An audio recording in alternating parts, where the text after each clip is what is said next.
সকলকে স্বাগত লেট স্টাডিতে। এর আগের ক্লাসে আমরা ষষ্ঠ শ্রেণীর পরিবেশ ও বিজ্ঞান বইয়ের সায়েন্সের পার্ট 1 নিয়ে আলোচনা করেছি। আমাদের আজকের আলোচনায় থাকবে তারই পার্ট 2। যারা কিন্তু এর আগের ক্লাসটি করনি তারা আগে সেই ক্লাসটা করে নাও, কারণ যদি সিরিয়ালি এগোও তাহলে সেটা তোমাদের জন্যই ভালো হবে। তো আজকের ক্লাস শুরু করার আগে তোমরা একটা জিনিস বুঝে নাও যে নেক্সট প্রাইমারি টেট বা 2022 প্রাইমারি টেটের ক্ষেত্রে ইভিএসে সায়েন্স বা ফিজিক্সের পার্টগুলো অত্যন্ত গুরুত্বপূর্ণ কেন হবে। তোমরা যদি 2017 সালের প্রাইমারি টেটের ইভিএস কোয়েশ্চেন দেখো তাহলে দেখতে পাবে যে সেখানে প্রচুর কোয়েশ্চেন শুধুমাত্র ফিজিক্স বা সায়েন্সের পার্ট থেকে এসছে। একটা প্রশ্ন কিন্তু সিলেবাস বহির্ভূত বা সিলেবাসের বাইরের না। অনেকের হয়তো এটাও মনে হয়েছে যে প্রচুর টাফ কোয়েশ্চেন, কিন্তু টাফ একেবারেই ছিল না, সবই টেক্সট বুকের কোয়েশ্চেন। তাই আমরা কিন্তু এটা আশা করতেই পারি যে এর পরের বারের টেটেও এই ধরনের কোয়েশ্চেনের সম্মুখীন হতে হবে বা এর থেকেও লেভেলের কোয়েশ্চেন আসতে পারে। তাই টেক্সট বুকের সব কভার করা কিন্তু আমাদের পক্ষে অত্যন্ত দরকার। আচ্ছা, আরেকটা কথা, ডেসক্রিপশানে কিন্তু আমাদের টেলিগ্রাম চ্যানেলের লিংক দেওয়া আছে, তোমরা প্রত্যেককে জয়েন করে নাও। আমরা বর্তমানে তোমাদের নোট প্রোভাইড করতে না পারলেও প্রেজেন্টেশনের পিডিএফগুলো দিয়ে দিয়েছি, সেগুলো তোমাদের সেলফ নোটস তৈরিতে ভীষণ সাহায্য করবে। আর নিজের তৈরি করা নোটসই কিন্তু সেরা নোট। তো আর সময় নষ্ট না করে চলো শুরু করি আমাদের আজকের ক্লাস। তো আমাদের প্রথমে যে চ্যাপ্টার রয়েছে সেটা হচ্ছে মাপজোক বা পরিমাপ। পরিমাপের বিভিন্ন পদ্ধতির জটিলতা এড়াতে 1960 সালে তৈরি করায় এসআই একক। এসআই পদ্ধতিতে 7টা প্রাথমিক একক রয়েছে, এটা কিন্তু মনে রাখবে যে এসআই পদ্ধতিতে প্রাথমিক এককের সংখ্যা হচ্ছে 7টি। তারপরে আন্তর্জাতিক প্রমাণ মিটার কি, এটা 1889 সালে ফ্রান্সের প্যারিস শহরে international bureau of weights and measures নামক সংস্থায় 0 ডিগ্রি সেলসিয়াস তাপমাত্রায় রাখা একটা দুই প্রান্তের দুটি নির্দিষ্ট দূরত্বকে সারা বিশ্বের প্রমাণ বা স্ট্যান্ডার্ড 1 মিটার ধরা হয়। তাহলে এই 1889 সালে ফ্রান্সের প্যারিস শহরে এই international bureau of weights and measures নামক যে সংস্থা রয়েছে বা যে প্রতিষ্ঠান রয়েছে, তারা কিন্তু 0 ডিগ্রি সেলসিয়াস তাপমাত্রায় প্লাটিনাম আর ইউরিয়াম এই দুটো মিশিয়ে কী তৈরি করা হয়েছে, এই দুটো মিশিয়ে দুই প্রান্তের একটা নির্দিষ্ট দূরত্বকে সারা বিশ্বের প্রমাণ বা স্ট্যান্ডার্ড 1 মিটার ধরা হয়। তারপরে পাই একটি সংখ্যা যার মান 22/7 বা প্রায় 3.14, এটা আমরা ছোটো থেকে পড়েছি, এই জিনিসটা মনে রাখবে। তারপর এসআই পদ্ধতিতে আয়তনের একক হলো ঘনমিটার, ভেরি ভেরি ইম্পর্ট্যান্ট। তাহলে এসআই পদ্ধতিতে আয়তনের একক কি, আয়তনের একক হচ্ছে ঘনমিটার। আচ্ছা, নেক্সট আমাদের চ্যাপ্টার হচ্ছে উদ্ভিদ ও প্রাণীর বৃদ্ধির পরিমাপ। উদ্ভিদের বৃদ্ধি পরিমাপ করা হয় অক্সানোমিটার বা আর্ক অক্সানোমিটার যন্ত্রের দ্বারা। এই যে যন্ত্রটি দেখছো এর নাম হচ্ছে কিন্তু এই অক্সানোমিটার। এর সাহায্যে কিন্তু উদ্ভিদদের বৃদ্ধি পরিমাপ করা হয়। তারপর গ্রিক শব্দ অক্সেইন, কথার অর্থ টু গ্রো অর্থাৎ বৃদ্ধি হওয়া, আর মেটোড কথার অর্থ টু মেজার বা পরিমাপ করা। তারপরে বৃদ্ধির হারের সূত্র কিন্তু আমরা বলতে পারি বৃদ্ধি বাই সময়, অর্থাৎ বৃদ্ধিকে সময়তে ভাগ করলে কিন্তু আমরা বৃদ্ধির হার পেয়ে যাব। নেক্সট, ভর পরিমাপ করা হয় সাধারণ তুলা যন্ত্রের সাহায্যে। আধুনিক স্প্রিং তুলা যন্ত্র দিয়েও ভর মাপা হচ্ছে। তারপরে প্রাণীর বৃদ্ধি পরিমাপের ক্ষেত্রে উচ্চতা সাধারণত সেন্টিমিটার স্কেলে মাপা হয়। এগুলো আমাদের সব জানা জিনিস। এখানে 3টে দেখছো সব ওয়েট করার মেশিন। তারপর শক্তি, পৃথিবীতে সব খাবারের শক্তির উৎস কিন্তু সূর্য। এটা আমরা সবাই ছোটো থেকেই জানি যে সমস্ত খাবারের শক্তির উৎস বা সমস্ত শক্তির উৎস কিন্তু সূর্যকেই বলা হয়। তারপর সূর্যের সৌরশক্তি খাদ্যের মধ্যে রাসায়নিক শক্তি বা স্থিতিশক্তি রূপে জমা থাকে, ভেরি ভেরি ইম্পর্ট্যান্ট। সূর্যের যে সৌরশক্তি সেটা কিন্তু খাদ্যের মধ্যে রাসায়নিক শক্তি বা স্থিতিশক্তি রূপে থাকে। এর আগের পরীক্ষাতেও কিন্তু এই কোয়েশ্চেনটাকে দেখা গেছে। নেক্সট, লিন্ডেম্যানের 10% সূত্র, ভেরি ভেরি ইম্পর্টেন্ট, খুব ভালোভাবে এটা মনে রাখবে। কি, বিজ্ঞানী লিন্ডেম্যান 1942 সালে তার বিখ্যাত 10% নিয়ম বা নীতি অনুসারে বাস্তুতন্ত্রের মধ্যে শক্তি প্রবাহের নীতি অনুসারে বাস্তুতন্ত্রের মধ্যে শক্তি প্রবাহের ক্রমহ্রাসমান বৈশিষ্ট্য ব্যাখ্যা করেন। এই তত্ত্ব অনুসারে দেখা যায় যে খাদ্য শৃঙ্খলের প্রতিটি স্তরে 10% শক্তি দেহ গঠনের কাজে ব্যবহৃত হয়।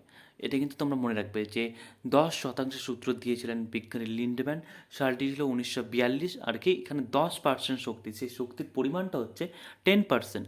10% শক্তি কিসের জন্য ব্যবহার হয়, সেটা দেহ গঠনের কাজে কিন্তু ব্যবহার হয়ে যায়। তারপরে আমাদের জানতে হবে যে বাস্তুতন্ত্র জিনিসটা কি।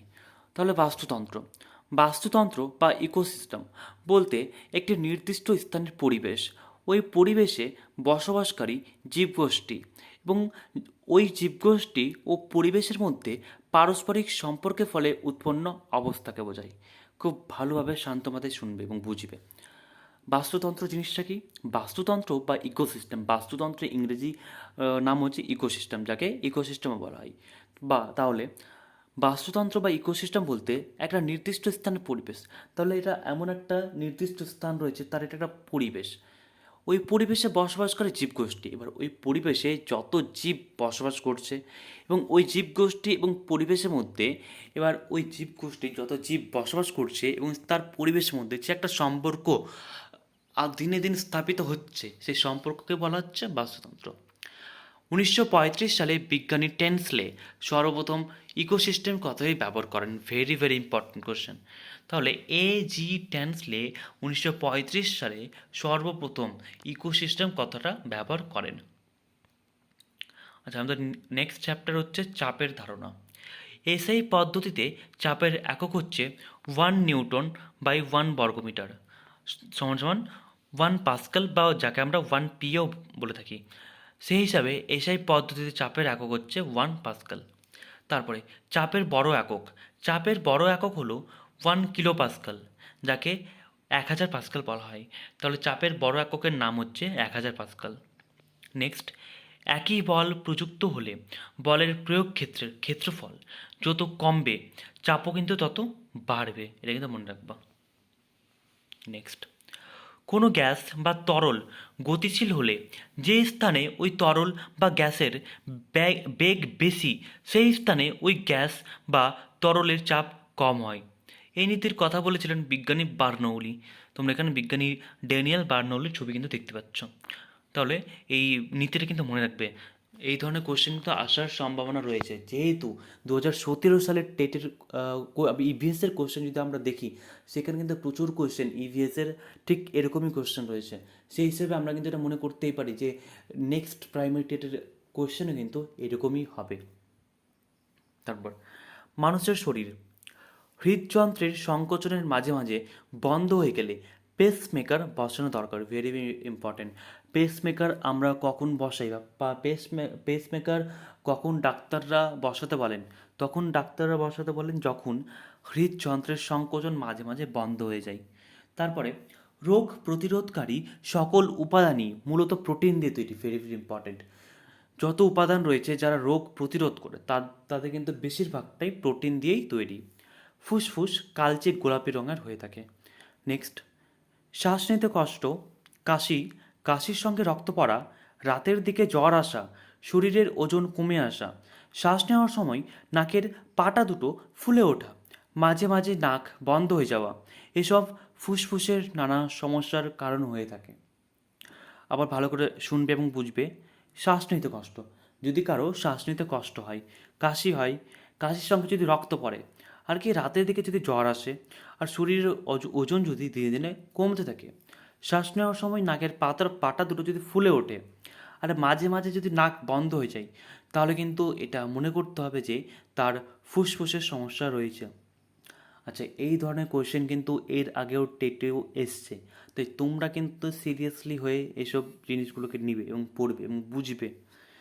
নেক্সট, শরীরের হাড় ভঙ্গুর হয়ে যাওয়া, মলমূত্রের স্বাভাবিক রং পরিবর্তন, দাঁতে ছোপ পড়া, চোখে ছানি পড়া, এসব রাসায়নিক পরিবর্তনের প্রভাবে হয়।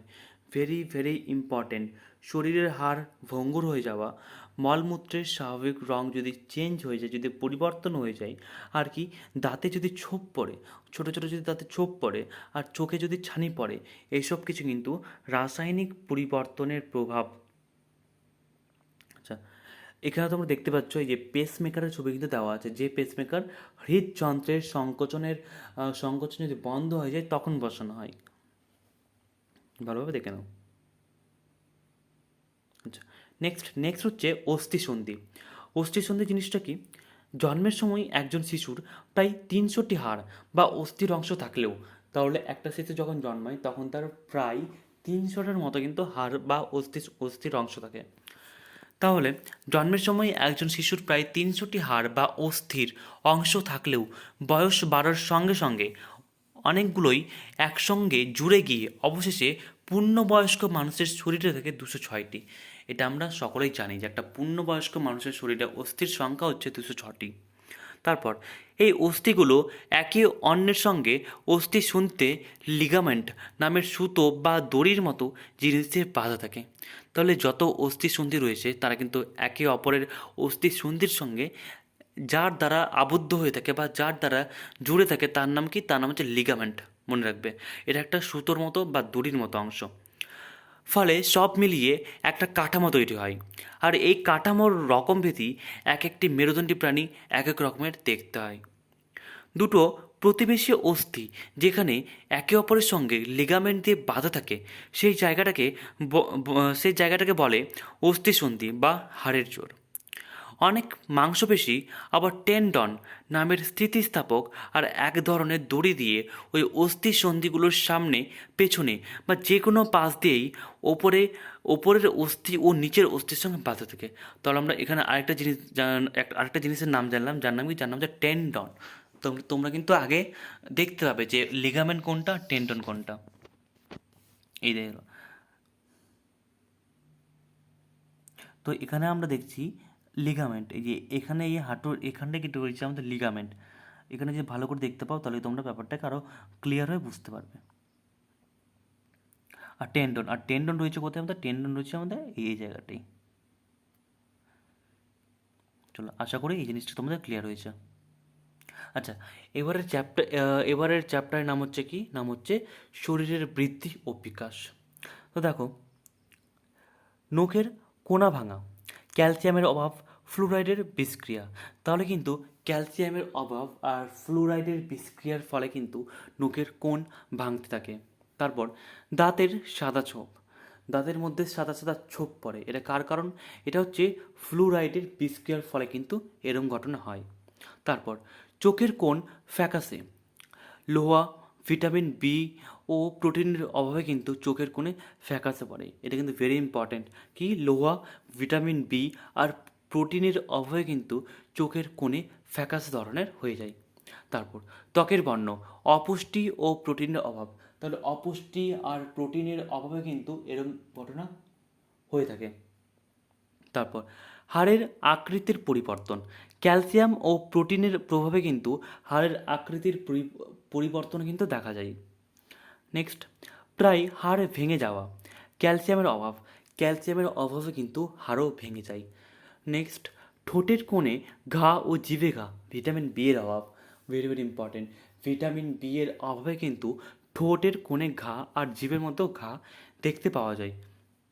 তারপর মাড়ি ফোলা ও ফেটে রক্ত পড়া, ভিটামিন সি এর অভাব। তাহলে ভিটামিন সি এর অভাবে কিন্তু আমাদের মাড়ি ফলে এবং কি মাড়ি ফেটেও কিন্তু রক্ত পড়ে মাঝে মাঝে। তো আশা করি আমাদের ক্লাস তোমাদের ভালো লেগেছে। যদি ভালো লেগে থাকে তাহলে ভিডিওটি একটি লাইক করে চ্যানেলটিকে সাবস্ক্রাইব করে দাও, আর নিজের বন্ধুদের কাছে আমাদের চ্যানেলটিকে শেয়ার করে দাও, যাতে করে আমরা প্রত্যেকের সাহায্যে আসতে পারি। তাহলে দেখা হচ্ছে পরের ক্লাসে।